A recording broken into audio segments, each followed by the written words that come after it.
Hey, what's going on? It's Mickey from Santon Audio. Going to give a quick little tutorial up here at 22 Clarissa on how to use your new Bluetooth receiver.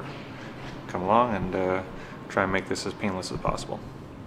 First, this guy here is called the AudioEngine B1 BlueTooth receiver. You're going to want to make sure that one, it's plugged in right here, and two, that the white light is flashing. That means that it's searching for a Bluetooth signal. Also make sure that the amps are on, blue lights down here, and the Ashley is on as well. Then you come to your phone, find your settings. It should be in your Bluetooth. If you go to your settings and then maybe look for connected devices, my phone says Bluetooth, driving mode, and near field communication is NFC. Go to connected devices. This is a list of the things that I've previously connected to, and then you'll want to see pair new device. Click pair new device. You should see AudioEngine B1.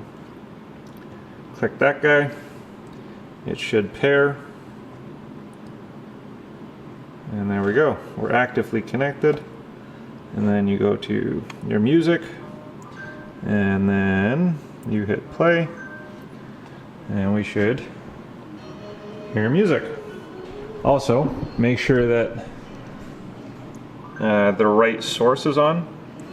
You'll want the auxiliary source, and then you can turn it up or down as you see fit.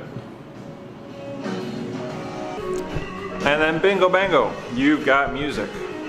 You might want to turn your notifications off, otherwise you're going to keep hearing beeps and stuff if you get in text messages.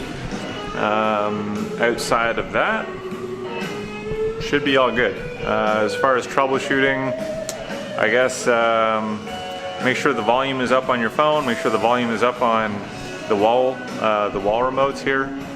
Make sure you have the source selected to auxiliary, and make sure the make sure the power is on all of the amps, all of the I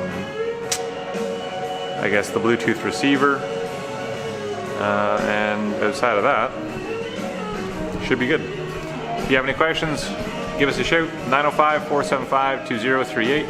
Ask for Mickey or Chris, or shoot us an email, info@santonaudio.ca. Thanks, and we'll talk to you guys soon.